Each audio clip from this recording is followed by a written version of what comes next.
Can you hear me? Give me a thumbs up in the back of the room. Excellent. I'm going to introduce myself. My name is Lauren Ashman. I'm a family physician.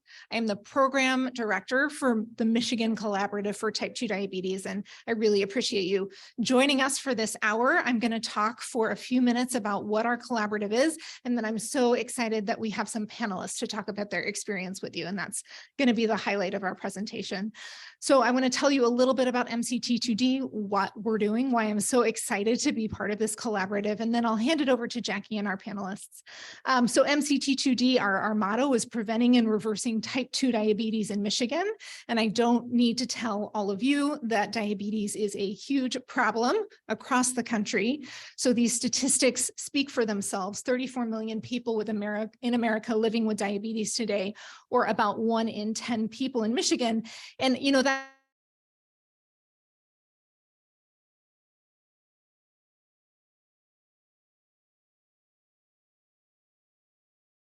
they have diabetes until they come into one of our offices and talk to us about their symptoms. So a lot of the work that we do is not only in working on type 2 diabetes, but also thinking about prediabetes and identifying people early so we can intervene. That also goes to the problem of obesity, which is one of the lead drivers of type 2 diabetes. So as I talk, you're going to see how our work and our interventions interplay to deal with all of those underlying conditions that lead to type 2 diabetes as a disease. Why do we care about type 2 diabetes? It's a very costly disease, both in terms of human cost, our patients having to deal with complications, including kidney failure, blindness, amputation, heart disease, and also hospitalizations and the cost of the illness itself, which goes from the cost of insulin and other medications to the cost of being someone living with type 2 diabetes, meaning you have to check your finger several times a day and think about what you're eating and how it affects your family. And patients tell us this all the time, how it makes different changes for them and their whole family.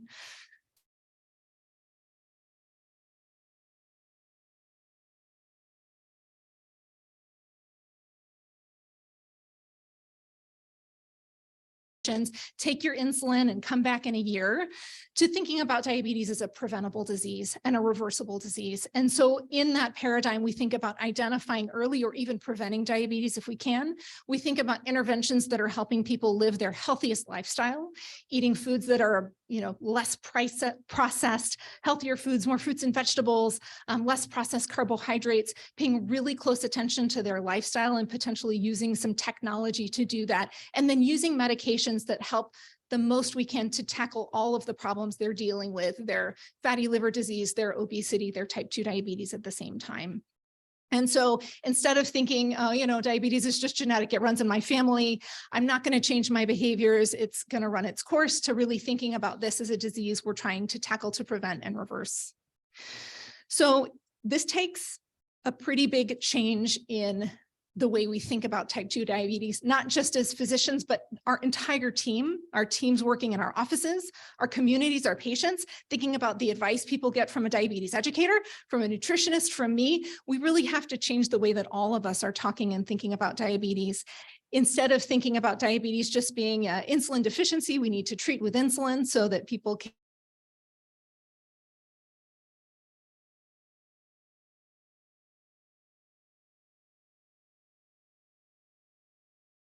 simple, even though diabetes is a very complex disease.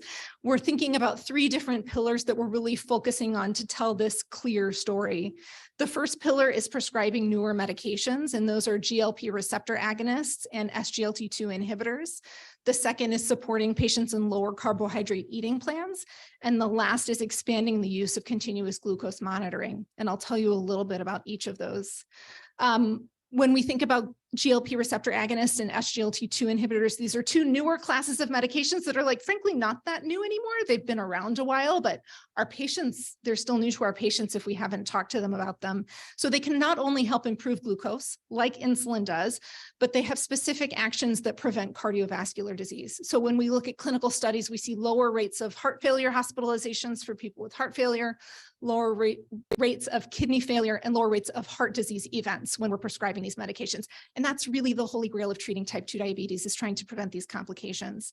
They can also importantly support weight loss. So people on insulin tend to gain weight over time when they're on that medication. GLP-1 receptor agonists, this class of medicine is also approved for weight loss. And SGLT2 inhibitors, the other class of medications, help you lose a few pounds. And so really, really important new technology and opportunity for us to learn.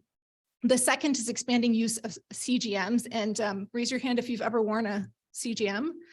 If you haven't, I suggest you do, because it's really cool and helps us understand how this technology can be used for our patients. And when we're talking to a patient, being able to say, man, this is really easy. And it helps you understand how your sugar changes with the different meals that you're eating across the day. It's just really wonderful to see.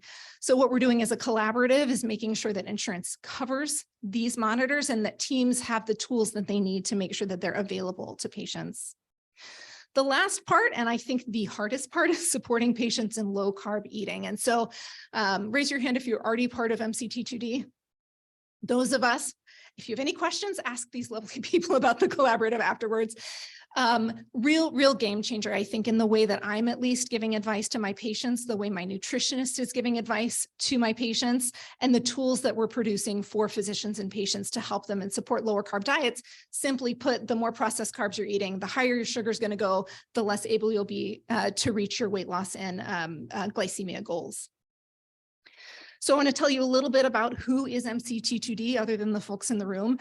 We are astonishingly represented by 28 different physician organizations representing 310 primary care practices, 15 nephrology practices, 21 endocrinology practices, and that's over 1,000 physicians. So when I think about the power that we have to make change, it's the power to reach all of the patients and the practices that we work in. We tried to select nephrology and endocrinology practices that were supporting those PCP practices so that we can get everyone speaking the same language and the whole team involved. At MCT2D, the voice of the patient is the most important piece of the work that we do. So our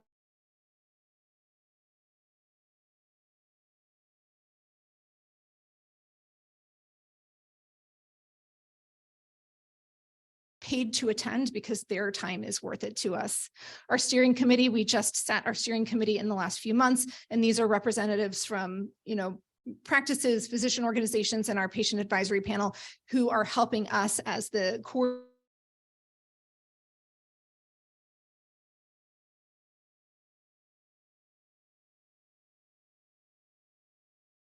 We've been around since 2021. We kicked off the program, and really the first work that we did was recruiting our practices and our POs, and then doing some trainings. There's a lot of education here. So all of our practices had to go through training to understand our 3 pillars, and then starting to implement them over the last year. We enrolled our second cohort, our second year, in September 2022, and that brings us to our entire collaborative now. And really, really excited about a small pilot we're working on, working with the shipped delivery team to ship low carb healthy foods free of charge to patients for a 3-month time period, attached to some education they're getting from our nutritionists to see if we can help them build healthier behaviors for the long term. And that's really focusing on people with food insecurity. So we were looking at the results and patient feedback from that pilot. And I think one of the patients was saying, like, you've changed my life. This program has changed my life. I wouldn't have had strawberries for breakfast before. I would have had a bagel and a muffin. And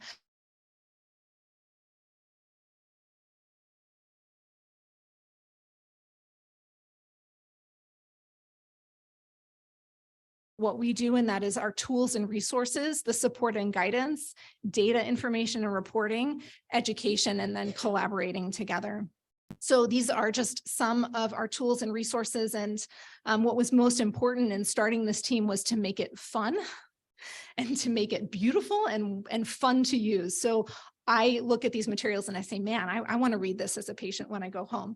And so the tools that we work through are focused on patients and providers. This is an example of our Healthy Eating Jumpstart Low Carb Lifestyle Guide. And our patients can take this home and do a lot of reading on their own.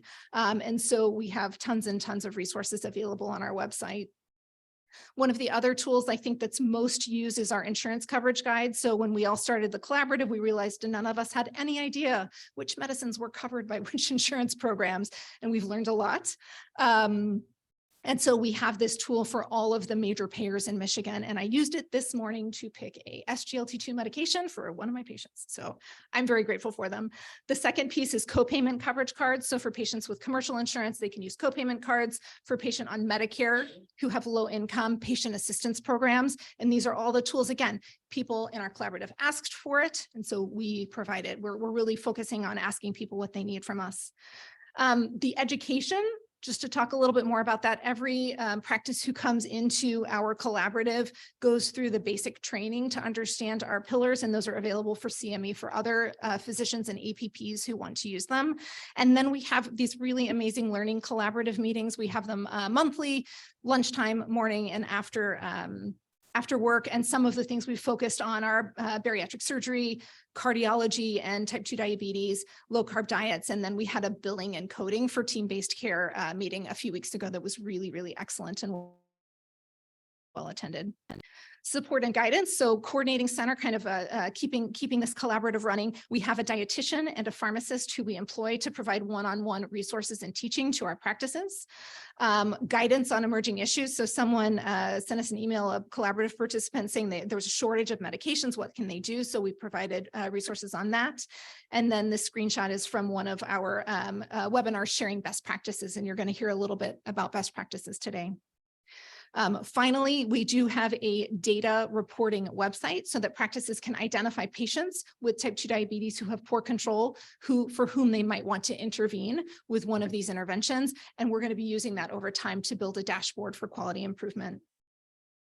Finally, collaboration. We do have in-person meetings. We have regional meetings twice a year, and we all meet in conference rooms just like this. And I think that's the special sauce of what makes a collaborative work, to get smart people who are working in healthcare where it's really difficult together in a room so that we can help each other solve problems. And then our collaborative wide meeting we'll have in the spring every year.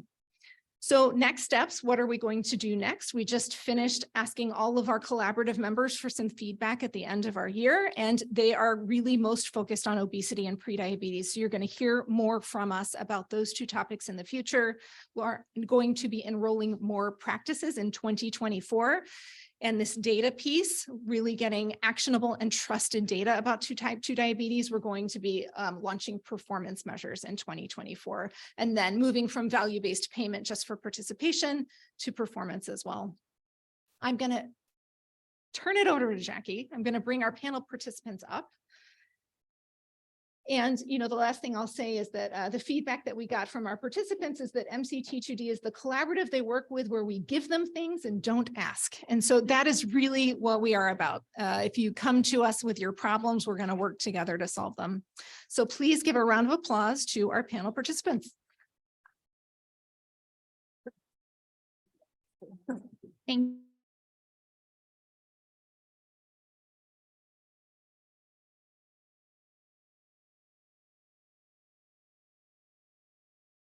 To introduce our panel participants, and thank you all so much for being here today and being willing to be a part of this. We have Laura Peterson, who's the Senior Project Manager at Michigan Medicine, focusing on quality of care in the ambulatory setting.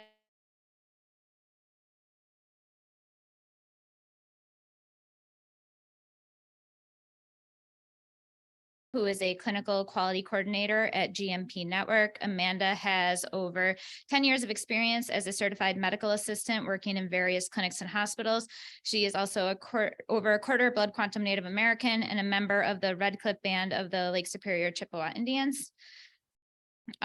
We have Dr. Coleman, who is a primary care physician for the past 10 years. She's served as a medical director and chief medical officer at United Physicians in Southeast Michigan, where she focuses on value-based population health clinical initiatives, physician engagement, and improving patient health outcomes through team-based care. Marie Went is a master's prepared registered nurse, currently the director of clinical quality and care management for Great Lakes Physician Organization. Her experience includes care management during the MIPCT program, cardiothoracic ICU nursing, nurse specialist educator, and unit management. She is passionate about helping people and those who help them. And then finally, we have Erica Perpich, who is the current Director of Clinical Services and Ambulatory Care Clinical Pharmacist at Olympia Medical LLC.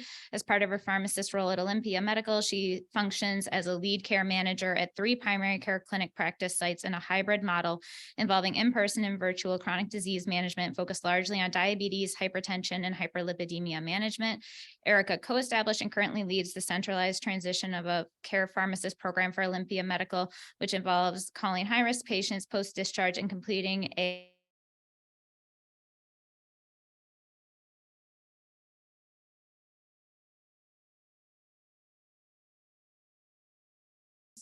So we're very grateful to have our panelists here and for their participation in MCT2D. We have a few questions just about the program and your participation.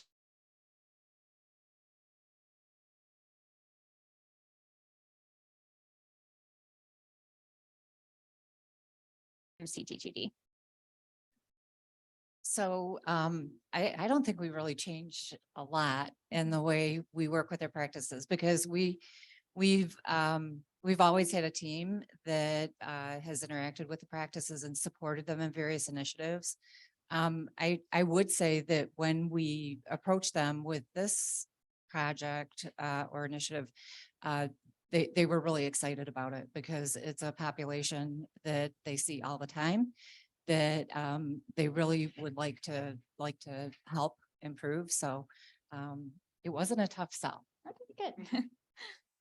So for Great Lakes Physicians Organization, we're an independent PO that we decided right out of the gate that we were being addressed as far as several CQIs. And so right out of the gate, we hired somebody to manage all of our CQIs. So although we had practice transformation specialists going into the practices and having very direct conversations, it was more about talking about quality as a whole and about workflows.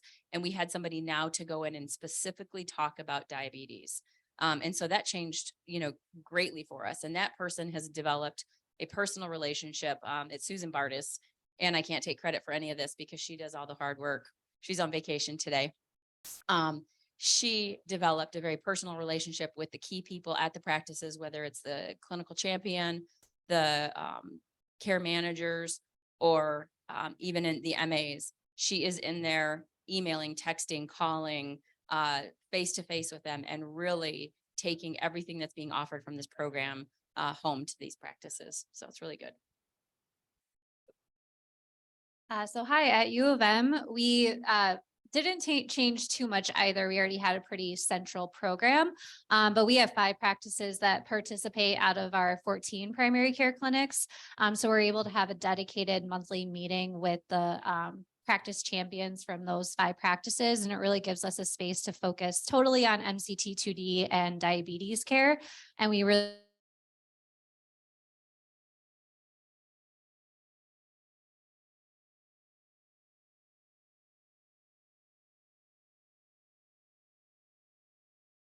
really chose to leverage our pharmacy program that was already in place. And we thought it was a great fit already, given that these 3 initiatives were things our team was already doing. So low carb diet, SGLT2, GLP-1 agonists, and CGM implementation. So yeah, like the others, it really wasn't a question of just how do we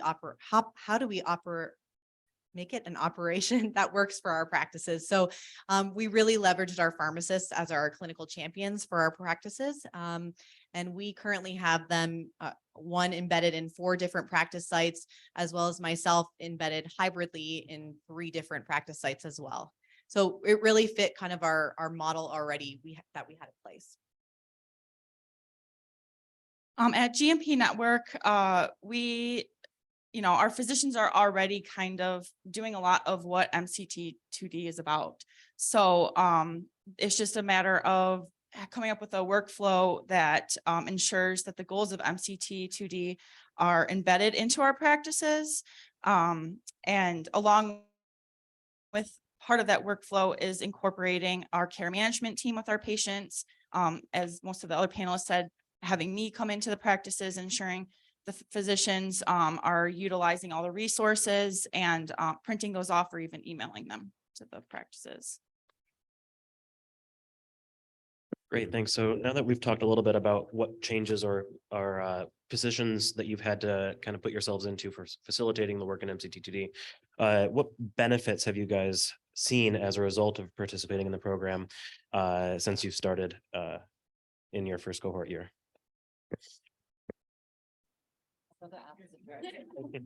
Anybody that would like to speak? We don't have to go in For order. GMPN, really it's the patient resources. That has probably been the biggest one for us, especially the low carb diet. It's hard to keep patients on track with low carb diets, and having those resources and being able to give them to them has been wonderful. And lastly, just the advocation from MCT2D for CGMs. Yeah, I would echo that for us.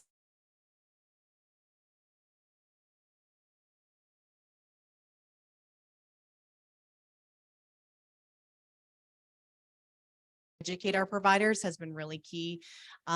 We also, from an administrative side, been able to leverage some of the dollars earned and gained through this program to show the sustainability for our pharmacy program, which has been really big. And as you heard in this morning's presentation, not always easy to show the benefit that we might play into a practice. So for us, that was really big, but the resources, I will echo, have been really helpful.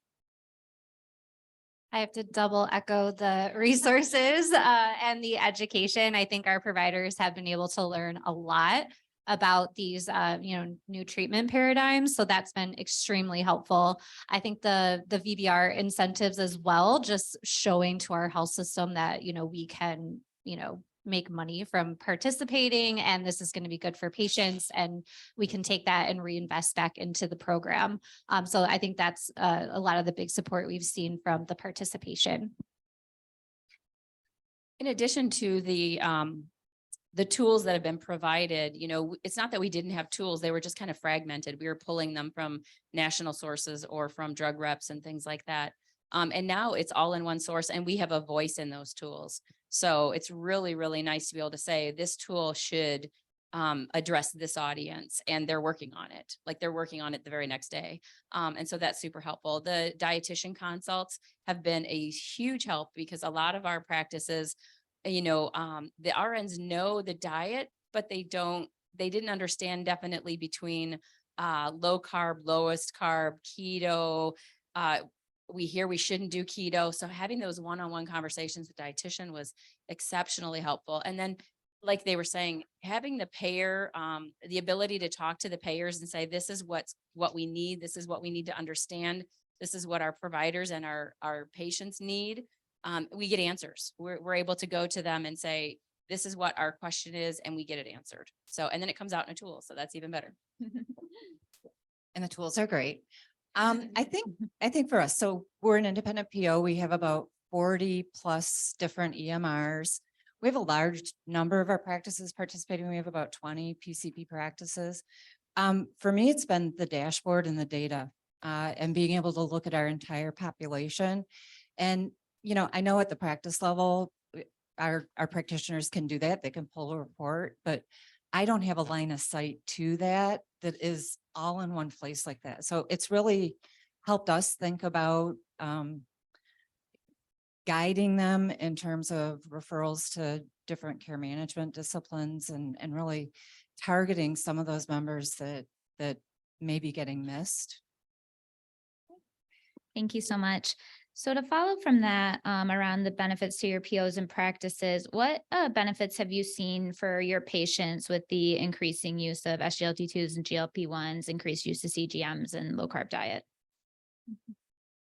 I mean, I can start like that's all beneficial. So having the access to that, being able to, it was very, very difficult before this to get a CGM. You guys all know that. And this has been game changing. So I would echo that. Even though we had CGMs sitting in the offices ready to go, we weren't able to overcome that barrier. And so definitely the benefit to them to be able to actually get them on the body and approved and paid at lower cost was instrumental for sure.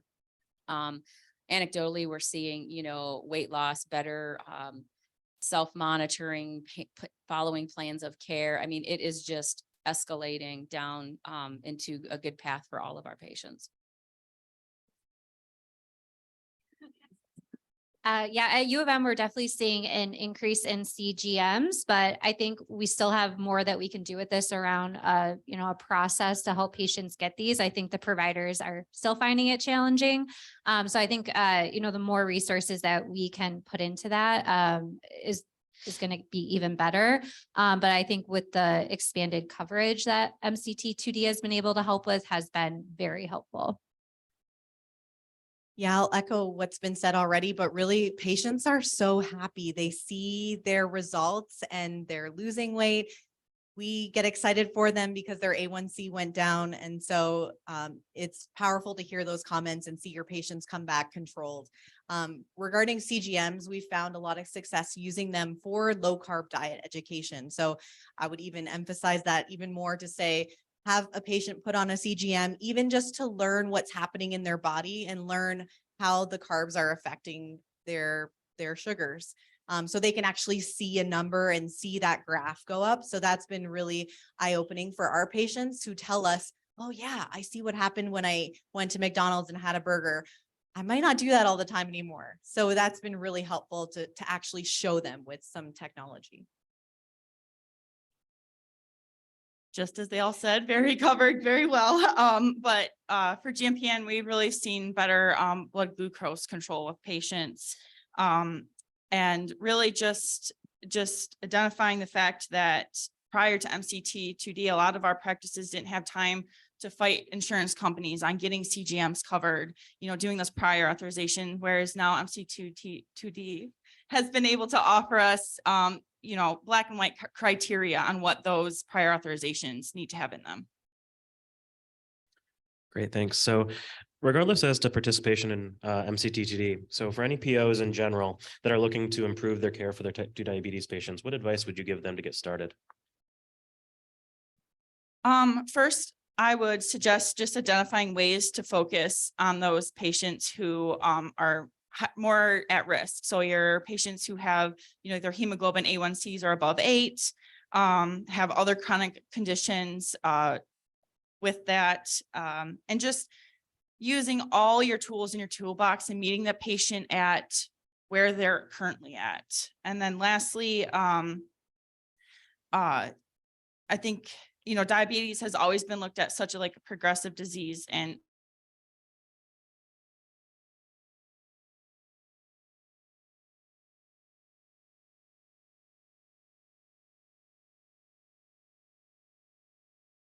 for our PO, I guess I would recommend leveraging the services you already have, which can make it seem more possible.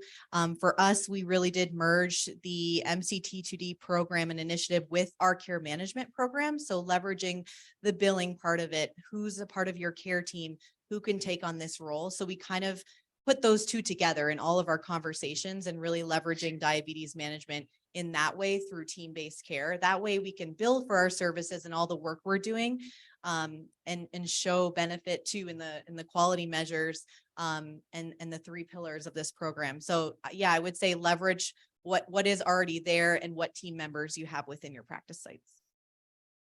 Yeah, I'll echo that, leveraging who you already have, who's already an expert in the diabetes space. We have team-based care at U of M, and I think that was really helpful rolling this out. We already had really engaged pharmacists in the clinic as well as dietitians. And we were able to, we all work on the same EMR. And so I think being able to integrate these resources and all this new education and information into systems that already existed, and making sure we had things built into our Epic EMR, and really taking advantage of the way that our practices are already communicating with each other. So we meet with the practice champions. They go back to the meetings that they already have with all of their physicians at their practice. And this is an agenda topic every month. And so I think it was just really helpful to build on, all of the processes and the, standing meetings and the conversations that you already have in place. And we are not an organization who has the pharmacist and the dietitian, and we have the 20 EMRs. And so it is, you're able to do all of this no matter what level you're at, what whether you have large practices, small practices, we see team-based care increasing with our medical assistants, with our RNs, who's ever at your practice is going to grow and proliferate. And using what these, what's on the website, it's public. And so you can go there today. So even a couple of our practices that are not part of the program, we encourage them to understand what these tools are and how beneficial and how it's going to improve your outcomes. So this was one of those times, it's probably the only time I can remember where we had already decided we were going to focus on this population. So we had a work group formed. We called it ODO, Optimizing Diabetic Outcomes. And we were looking at our care managed population and really saying, how can we do a better job of, managing their diabetic care? And then MCT2D came along and we're like, oh my gosh, now we've got a bigger initiative and we've already, got to start. So I think that I'd say the same, look at what you have and try to plug this into it so it all makes sense. So for instance, for our PD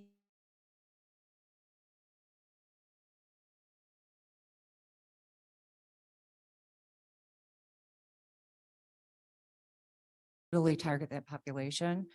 I think within that, the ones that are already in care management, and we're trying to encourage that they all have an opportunity to meet with the diabetic educator. So, just really changing the way we're delivering care, but using the resources that we have. And I guess the other thing I'd say is if you have it, we have our sort of work group is our clinical pharmacist, our certified diabetic educator. We have Sarah Big in the back, who is our program administrator and keeps everything running along. And then we also have a couple of our practice representatives who keep us really connected with what's going on at the practice level. Wonderful. Thank you. This is our last question for the panel, and then we'll open it up more generally to any questions that the audience has either for the panel or about MCT2D. But how do you see the role of POs changing and evolving in the future to support both patients with type 2 diabetes or any chronic disease? I mean, I think this is a really good start in terms of focusing on a specific population and providing the resources to really drive change and push outcomes. So I see us as enablers and, really being able to take that. And in our case, every practice has a little different way of doing things. So that presents, I know you have the same situation. So, that's kind of, we spend a lot of time in that space. I think it's going to help enable us to be able to target data specific to patient populations. I think the more work that we're doing here, and even though we have all these tools, being able to look at the MCT or MDC data and being able to attribute our outcomes specific to the work that's being done is going to be enormous for us. I know I have my own special mic over here. So I think that POs can be really helpful where they can provide, central administrative support to practices. And I think that at the PO level, that's really where a lot of the support and the investment needs to happen. At U of M, we're very integrated. And so, I think we like to think what's happening at one practice, you should be able to get the same level of care at any other practice in our system. And so, we can really help provide that standardization across all of our practices.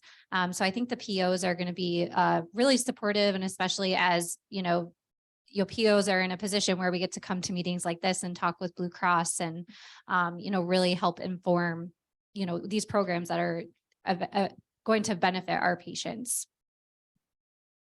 Yeah, I'll echo for sure the administrative side of things. Also, I think a big part of it is education that we can play. So for us, again, not having all those clinical resources in every practice,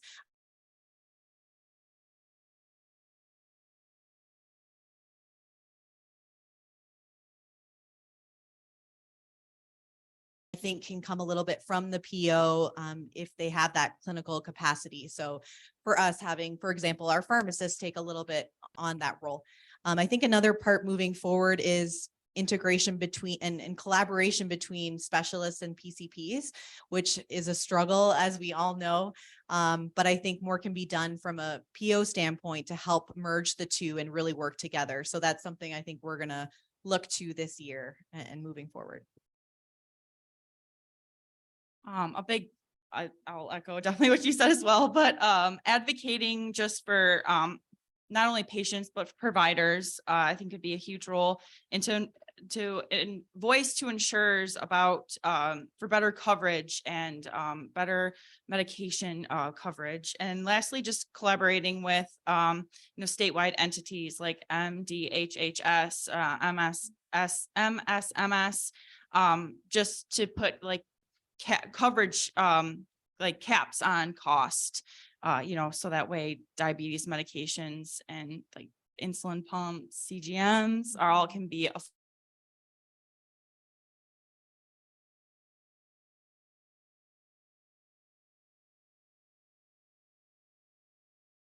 And so. Raise your hand and I'll bring it over to you.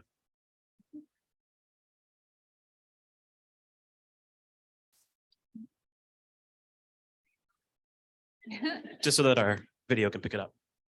My husband would lament you handing me an actual microphone. It's actually more of a, since you ended with that Dara Breer from MSMS, there is, it's open for public comment right now to expand Medicaid CGM coverage. So just want to make sure that if anyone wants to take that on and either comment to expand that coverage to people with type 2 diabetes, loosen the requirements for people with type 1 and include those who have gestational diabetes. I am finishing up our comments. So if anybody doesn't want to do their own, but you have thoughts, you want to send them to me, feel free to do that. Love all the work you're doing. I've been following it. So wasn't a question, just a point of info and letting you know it's out there so that you can get that expanded for patients on Medicaid. Yes, thank you so much for bringing that up. We as the MCTTD Coordinating Center are going to be submitting comments to MDHHS and sent out information to all of our practice and PO clinical champions as well, letting them know about the comment period. So thank you so much for that plug. Very important. So I probably don't Okay. but I'll talk about it anyway. So I'm Randy Bickle. I'm the CEO of Olympia and primary care doctor. And a number of years ago, Hey Me, which most of you know, approached us about a PharmD. We're like, yeah, we'll think about it. And then luckily we said yes and brought Erica on board. So she built up our PharmD program. We have Juan now, who we love. And actually we are looking very strongly because we think this program, but just PharmDs in general, are such an important part of what we do, especially with our primary care physicians just getting beaten up on so many sides that we have to make their lives easier or we're in trouble. That we're going to probably try to bring a third one in because we think it's so important and they do such a good job. In fact, we lost our third one we had because she moved to Arizona to be with her husband, understandable. And the patient response to her leaving was so overwhelmingly sad because they hadn't built a relationship. So I'm pretty sure everybody in this room has a PharmD, but if they don't, I'd recommend you look into it because I think it's a great thing to have, not just for this, but in general. So we are so glad we took that step and really thankful that Erica's built. Thanks for the plug, Dr. B. You're very welcome, Erica. You earned it, as does Juan. Yeah, thank you so much. We definitely hear from our practices that have an embedded pharmacist that they just feel really well supported and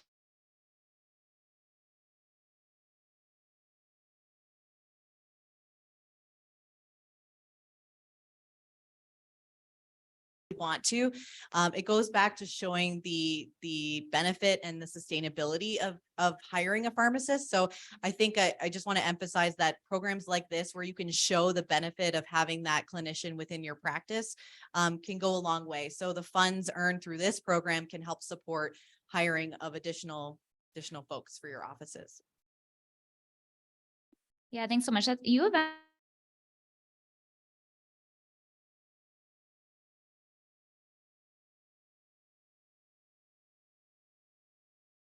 Funding that Blue Cross gives for participation to bring that other staff on at a PO level or in practices.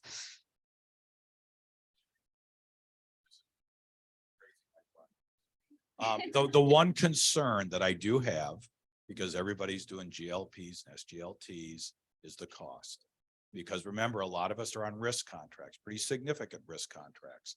And while it might be covered for the patient, which of course we all want, it still is reflected in our pharmacy cost, which can be pretty expensive. So that's something that I'd like to take a look at as to how we do that, because we want to do the right thing always, but it does increase the cost of our diabetic care. You're not the only person who said that. And one of the very exciting things that we were able to see at last year's annual meeting for MCT2D was data analysis of the cost savings in hospitalizations for mostly heart disease and diabetes complications, even within 2 or 3 years. And so that is work that we and others are working on to show back to insurers that the medications not only provide long-term benefit with complication reduction, but also short-term benefit. And part of how we're thinking about MCT2D, just to say, I didn't talk about, our funding, thank you, is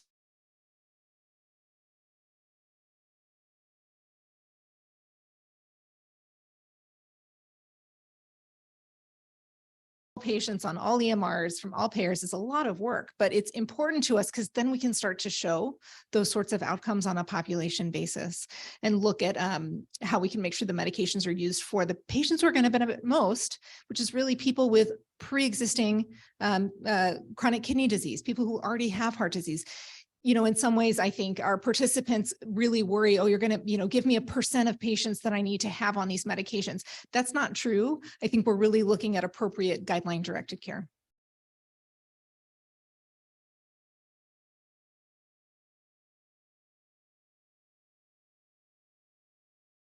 Thanks so much. Steve Freed, Family Medicine, Henry Ford.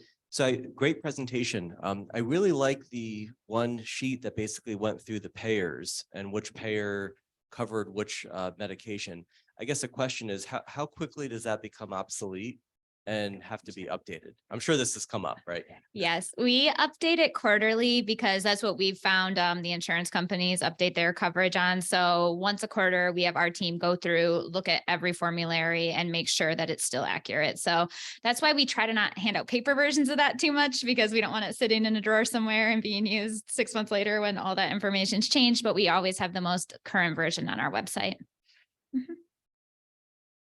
Can you guys expand to COPD inhalers too? or might that be Hey, in scope? Inhale's got it. Don't worry. They're on Use your it. contact for that.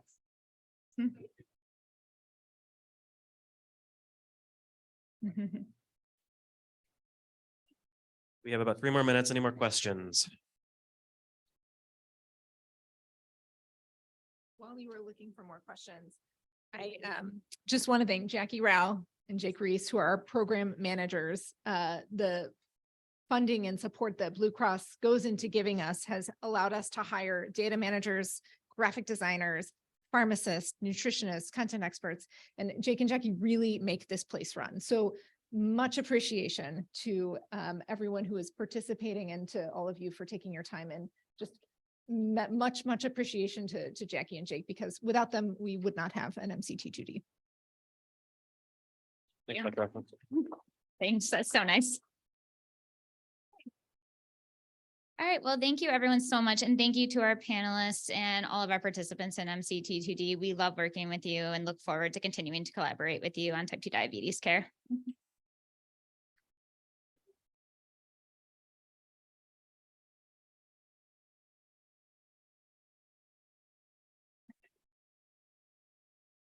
Thank you very much. So nice to meet you.